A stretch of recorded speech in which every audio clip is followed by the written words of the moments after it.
Welcome back to the Global Intel channel. Today we're going to be talking about the recent developments that have been going on from all over, from the Houthis to the enrichment of nuclear weapons, numerous things going on that we all have to take into consideration because basically the war is not going to wrap up anytime soon.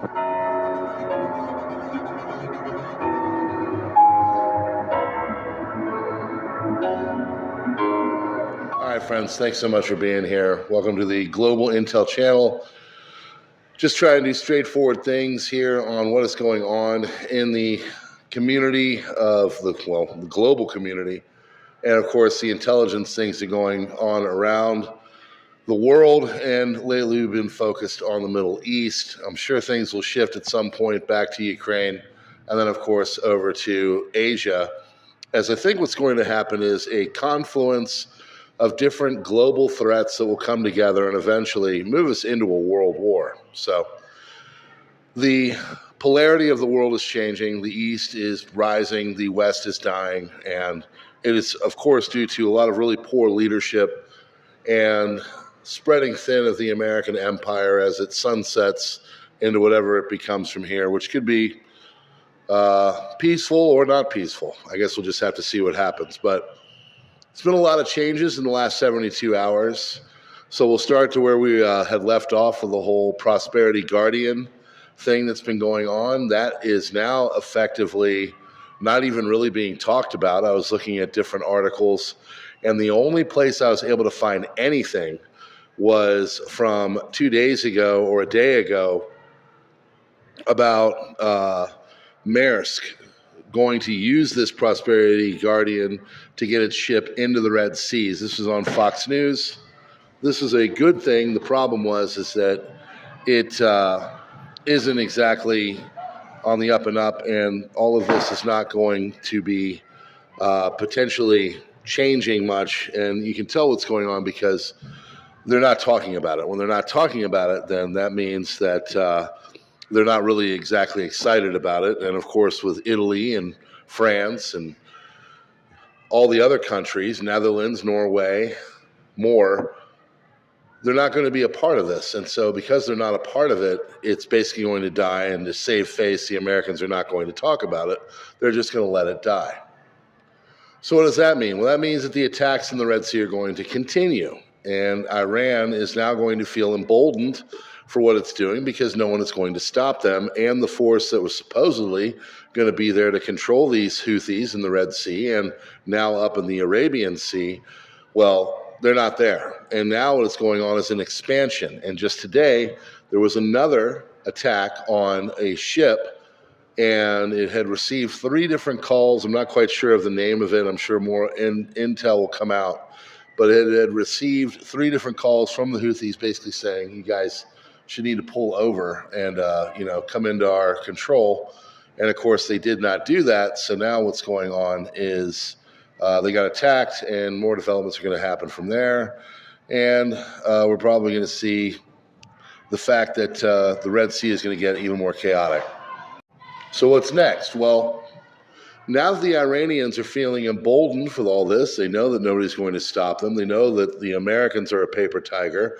They know that Europe is effectively discombobulated, some even going into the possibility of moving towards the east, with Macron trying to meet with Putin and talk up France and move their polarity more towards an eastern shift, and then the Chinese in the background watching the whole thing unfold.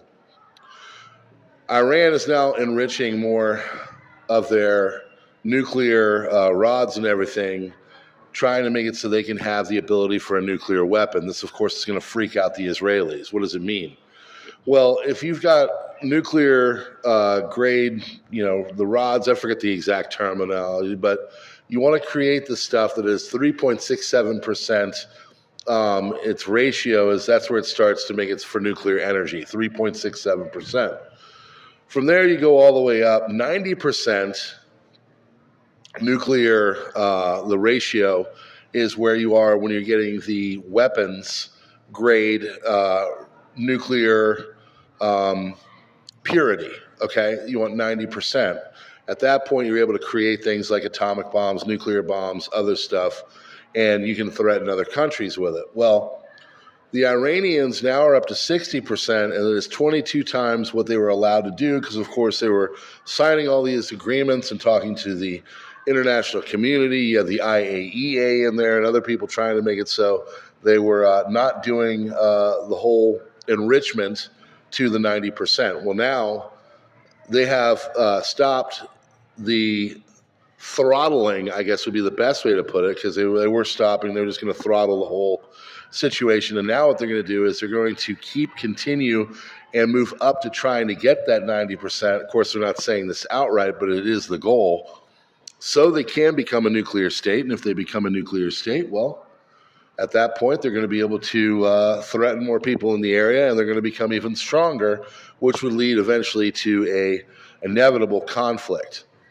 The Israelis are not stupid. They understand all this is going on. And also, Hagari has come up and said, basically, this war is going to continue for many more months. Anybody thinking that it's going to be wrapped up in the next weeks to a couple months is effectively lying to you. So when you hear these people saying that, know that they're lying to you.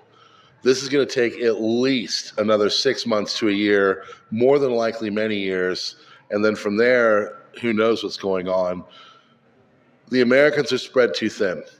We have too many assets that have gone and have been effectively wasted on Ukraine. The Russians were smart. They wore us down. And now we're not able to back up the Israelis the way that they need to be backed up. And from here, it's a game. It's a game of attrition. It's a game of time. And I don't think the Israelis are going to be able to outlast. At that point, all bets are off. Who knows what goes on? We don't know. They could effectively go Samson option for all we know. For those who don't know, that means basically they're going to die as a state, and they take everybody in the entire region around them with their nuclear weapons. So that is the state that we are in right now. Okay? Things are evolving, but in a negative way. Israel is losing the fight one day at a time, even though some people say they're winning. They're really not. Iran is feeling emboldened. The American is seen as a paper tiger, and China is waiting in the background as Russia gets ready to basically roll over Ukraine in the next 6 months. So the status of the world is not exactly good as it pertains to where things are going in 2024, and the polarity of the world moves east. Friends, thanks so much for being here. Please tell people about this as we try to give critical analysis. Global Intel channel will continue. We'll be growing. We'll be getting things better as the new year comes, more time. And we appreciate you supporting us. Thank you so much. We'll see you tomorrow with another one.